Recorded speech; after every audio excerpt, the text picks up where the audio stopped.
Estudo do livro Roteiro, livro de Emmanuel, Psicografia de Chico Xavier, Espiritismo e Atualidade, lição 22. O tema nos convida a uma primeira reflexão. Antes mesmo de adentrarmos em mais uma valorosa lição do livro Roteiro, o que o Espiritismo representa na atualidade da minha vida. Pensar no Espiritismo é, primeiramente, verificá-lo em nossas vidas. Quando me tornei espírita, o que me levou a ir ao encontro desta doutrina? O que o Espiritismo representa em minha vida? Minha pergunta fundamental: estou melhor depois de ter me tornado espírita? Não nos interessa analisar o Espiritismo na vida do outro, mas sim em nossa vida, no que tange ao meu viver, e isto se dá porque sou eu quem responderei diante de Deus e de minha consciência o que faço diante de conhecimentos tão importantes. Certamente, verificar o movimento como um todo é necessário, a fim de se verificar rumos, porém nossa visão sempre será restringida por pontos de vista, alguns muitas vezes equivocados. Muito do que se realiza no Espiritismo é silencioso. Espíritos superiores revestidos da mais profunda humildade adentram na terra incógnitos para auxiliar e distanciam-se dos holofotes e dos aplausos, buscando tão somente auxiliar e servir sem alardes. Eis a razão pela qual nossa avaliação do todo estará sempre atrelada aos frutos que produz, como bem nos ensinou o Cristo.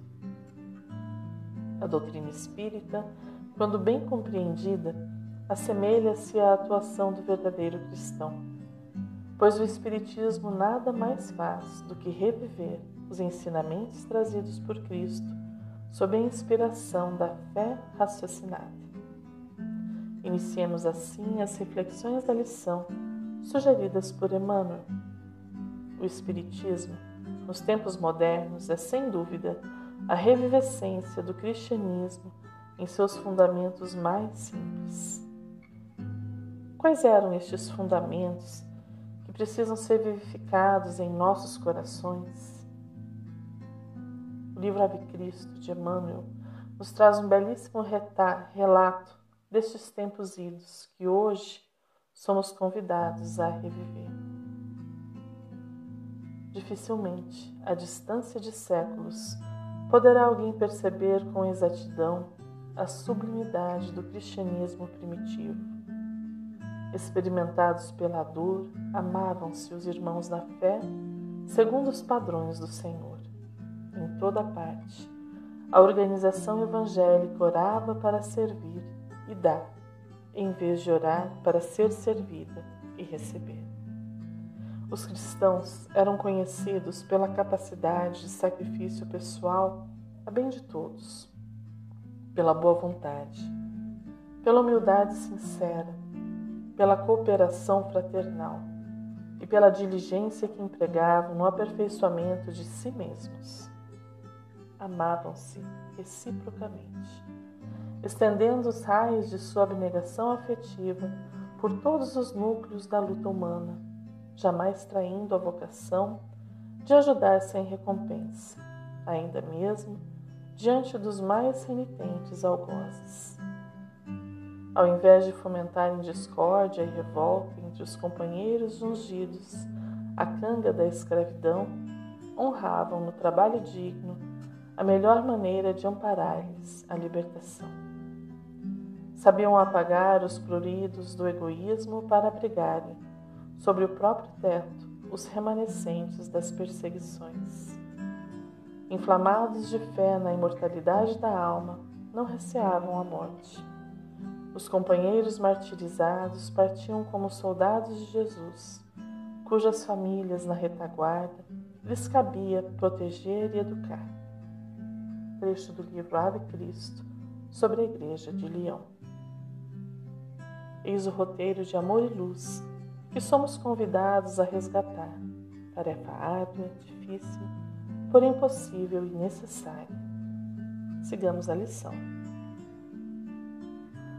Descerrando a cortina densa, postada entre os dois mundos, nos domínios vibratórios em que a vida se manifesta, mereceu desde a primeira hora de suas arregimentações doutrinárias o interesse da ciência investigadora, que procura escravizá-lo ao gabinete ou ao laboratório, qual se for a mera descoberta de energias ocultas da natureza, como a da eletricidade, que o homem submete ao seu bel prazer, na extensão de vantagens ao comodismo físico.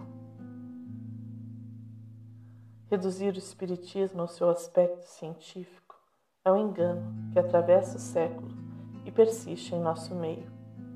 Esclarece-nos o benfeitor, mostrando-nos este movimento do homem de querer submeter ao seu bel prazer esta doutrina de luz, retirando-lhe a profundidade de que se reveste para mostrar-lhe apenas o aspecto que a ciência alcança. É um limitador, escravizá-lo ao gabinete.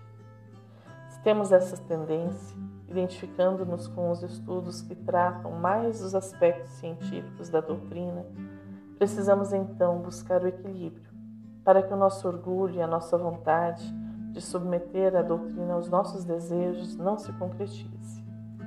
A ciência é necessária, importante e profundamente esclarecedora, mas jamais irá dar na íntegra ao Espiritismo o espaço que este necessita ocupar em nossas vidas e corações. A doutrina espírita é mensagem do Cristo à humanidade, mensagem clara e límpida, convidando-nos a um novo viver, pautado na fé raciocinada. Caminhemos um pouco mais com Emmanuel. Interessada no fenômeno, a especulação analisa-lhe os componentes, acreditando encontrar no intercâmbio entre as duas esferas nada mais que respostas a velhas questões de filosofia, sem qualquer consequência de ordem moral na experiência humana. Quando o Espiritismo é solução para a vida alheia e não para a minha, quando assistimos a uma palestra, lemos um livro ou comparecemos a uma reunião, pensando em como isso seria útil a fulano ou ciclano, estamos caminhando como filósofos que analisam as questões do mundo, dando aos fatos as mais diversas teorias, sem, contudo, adentrarmos no mundo interior que necessita ser desbravado. Nossos sentimentos necessitam de todo o nosso esforço e energia para serem trabalhados e melhorados, de tal forma que quem se ocupa com sua reforma íntima raramente tem tempo ou disposição para criticar a vida alheia. Abordemos, enfim, a questão religiosa. Erra, todavia, quem se norteia por essas normas, de vez que o Espiritismo, positivando a sobrevivência além da morte, envolve em si mesmo o vasto quadro de ilações no campo da ética religiosa, constrangendo o homem a mais largas reflexões no campo da justiça. Não cogitamos aqui de dogmática, de apologética ou de qualquer outro ramo das escolas de fé em seus aspectos sectários. Não nos reportamos a religiões, mas à religião, propriamente considerada como sistema de crescimento da alma para a celeste comunhão com o Espírito Divino. Chico Xavier nos deixa o ensinamento. A doutrina espírita é ciência, filosofia e religião. Se tirarmos a religião, o que é que fica? Fica um corpo sem coração. Se tirarmos a ciência, fica um corpo sem cabeça. E se tirarmos a filosofia, fica um corpo sem membros. Como saber, então, se estamos no caminho correto? Como saber se estamos neste sistema de crescimento da alma para a celeste comunhão com o Espírito Divino? Podemos aparentar evolução, podemos aparentar superioridade, mas Deus nos conhece intimamente e sabe o que vai em nosso coração. Emmanuel nos esclarece sobre esta questão na lição Sentimento e Razão. A razão é o caminho humano, o sentimento é a luz divina. Por esse motivo, todos os investigadores da verdade transcendente que percorram a estrada da experimentação sem a fé, marcham às escuras e, não raro, esbarram na solidão e nos desesperos supremos.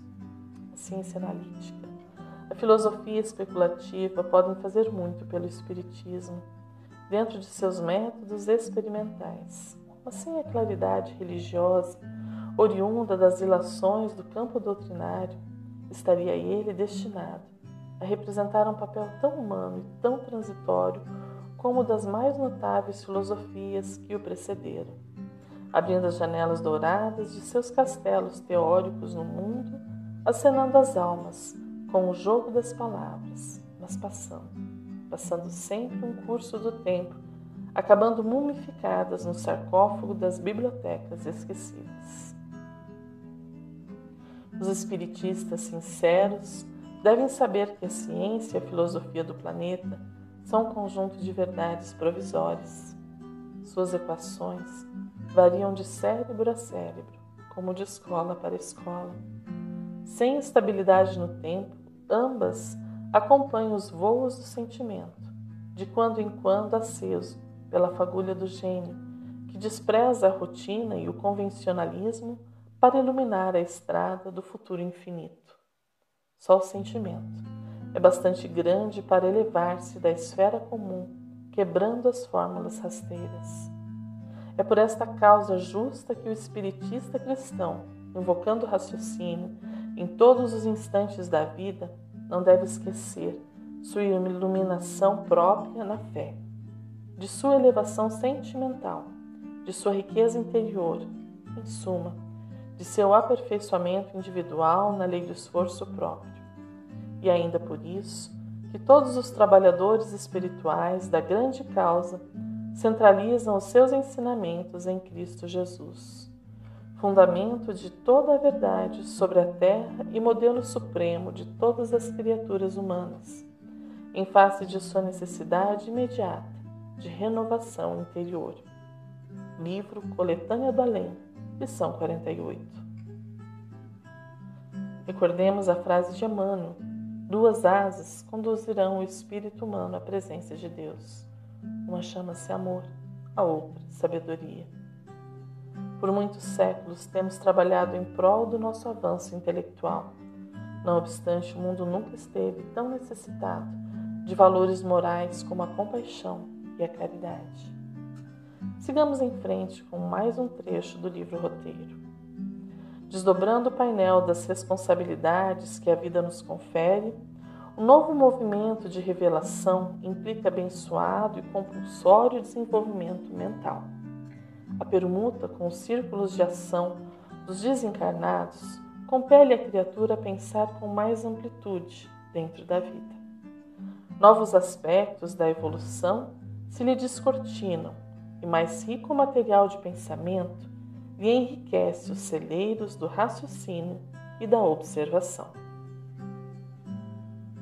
A doutrina espírita nos permite um novo olhar para o mundo que nos cerca, até mesmo o mundo que não vemos com os nossos olhos físicos. Este entendimento promoverá em cada ser motivações e resultados distintos, mas certamente mais amplos. A vida que antes se restringia a uma experiência, agora é compreendida como uma multiplicidade de experiências, ora aqui, ora acolá, permitindo-nos um novo olhar até mesmo sobre a enfermidade e a morte física. Observará o próximo sabendo que cada um trilha seu caminho evolutivo e todos, a seu tempo, encontrarão um caminho de luz para trilhar, e isto lhe permitirá um olhar mais branco, mais indulgente com as faltas alheias e até mesmo com as próprias faltas. O Espiritismo nos ensina que somos responsáveis pelo caminho que trilhamos, semeando e colhendo através dos séculos e dos milênios. Eis o papel do herdeiro, que deixa de ser alguém que assiste a tudo passivamente, qual a imposição do destino, para assumir o seu papel de alguém que responde por suas atitudes e pensamentos, diante de si mesmo e diante de Deus, buscando melhorar-se a cada passo, errando e recomeçando, sempre no intuito de renovar-se. Sigamos com a lição. Entretanto, como cada recipiente guarda o conteúdo dessa ou daquela substância, segundo a conformação e a situação que lhe são próprias, a doutrina renovadora, com os seus benefícios, passa despercebida ou escassamente aproveitada pelos que se inclinam às discussões sem utilidade, pelos que se demoram no êxtase improdutivo ou pelos que se arrojam aos despenhadeiros da sombra, companheiros ainda inaptos para os conhecimentos de ordem superior, trazidos à Terra não para a defesa do egoísmo ou da animalidade, mas sim para a espiritualização de todos os seres. Recordemos a palavra de Paulo aos Romanos: se somos filhos, então somos herdeiros. Herdeiros de Deus e co-herdeiros com Cristo, se de fato participamos dos seus sofrimentos, para que também participemos de sua glória. Considero que os nossos sofrimentos atuais não podem ser comparados com a glória que em nós será revelada. Percebemos a riqueza que o conhecimento do Espiritismo nos oferta e também torna-se responsável pelo que se faz com este saber. O que seriam, então, discussões sem utilidade, que Emmanuel cita? Para responder a esta pergunta, precisamos saber qual o objetivo da reencarnação. A questão 132 do Livro dos Espíritos nos esclarece. Objetivo da encarnação. Qual o objetivo da encarnação dos espíritos? Deus lhes impõe a encarnação com o fim de fazê-los chegar à perfeição. Para uns é expiação, para outros missão. Mas para alcançarem essa perfeição, têm que sofrer todas as vicissitudes da existência corporal. Nisso é que está a expiação. Visa ainda outro fim a encarnação, o de pôr o espírito em condições de suportar a parte que lhe toca na obra da criação. Para executá-la, é que em cada mundo toma o espírito um instrumento em harmonia com a matéria essencial desse mundo, a fim de aí cumprir, daquele ponto de vista, as ordens de Deus. É assim que, concorrendo para a obra geral, ele próprio se adianta. A ação dos seres corpóreos é necessária à marcha do universo. Deus, porém, na sua sabedoria, quis que nessa mesma ação eles encontrassem um meio de progredir e de se aproximar dele. Deste modo, por uma admirável lei da providência, tudo se encadeia, tudo é solidário na natureza. Estamos encarnados para progredir e toda a nossa energia deve ser nesta direção. Assim, discussões que não visem o aprimoramento do homem, seja no aspecto intelectual ou moral, devem ser evitadas a fim de que façamos bom proveito desta existência que nos é concedida. Mas não é apenas saber, é sobretudo buscar a vivência deste conhecimento pautado no exemplo do Cristo, nosso modelo e guia. É nesse sentido que Emmanuel prossegue a lição. De que nos valeria a prodigiosa descoberta de Watt se o vapor não fosse disciplinado a benefício da civilização? Que faríamos da eletricidade sem os elementos de contenção e transformação que lhe controlam os impulsos? É preciso que deixemos o conhecimento entrar em nossas vidas, promovendo a reforma íntima da qual tanto necessitamos.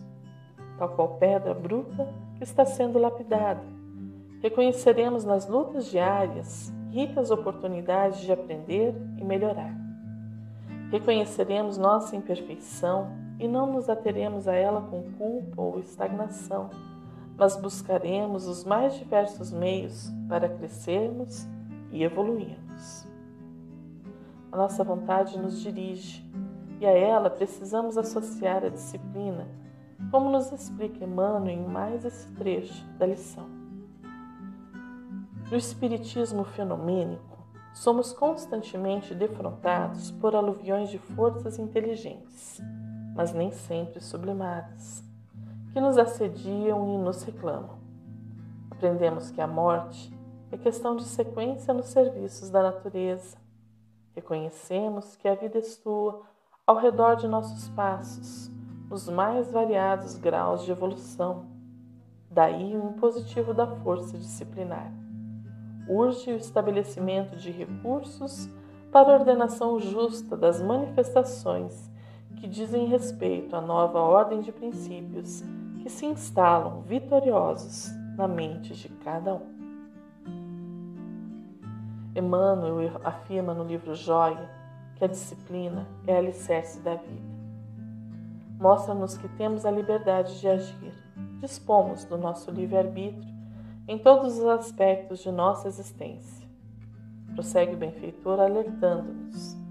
Estejamos alertas no mundo de nós mesmos, procurando aprender e servir nas bases do amor puro e da humildade, de vez que todos nós, à luz do discernimento, dispomos de liberdade para cumprir as obrigações que nos cabem perante a lei, plasmando o direito ao céu, a começar de nós, ou para cultivar a rebeldia sistemática, pela qual arrasamos os talentos divinos, gerando em nossas almas os agentes de desequilíbrio, que equivale, na vida, ao martírio infernal.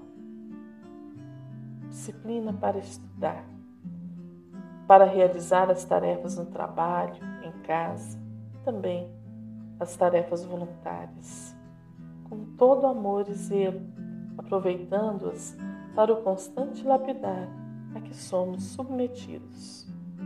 Não basta estar encarnado. É preciso que aproveitemos as oportunidades que a encarnação nos oferta. Encerra a lição. Para cumprir essa grande missão, o Evangelho é chamado a orientar os aprendizes da ciência do Espírito para que, levianos ou desavisados, não se precipitem a imensos resvaladouros de amargura ou desilusão. Pautemos na nossa vida os ensinos morais do Evangelho de Jesus. Cuidemos para que a caridade seja um norte em nossas vidas e corações. Tenhamos consciência e maturidade para sermos quem queremos ser, sem desculpas, sem atrasos, mas sempre com alegria e fé, seguindo em frente. Jesus nos guia em sua seara divina, alertando-nos para os desenganos que o caminho nos oferece. Um fraterno abraço e até o próximo estudo.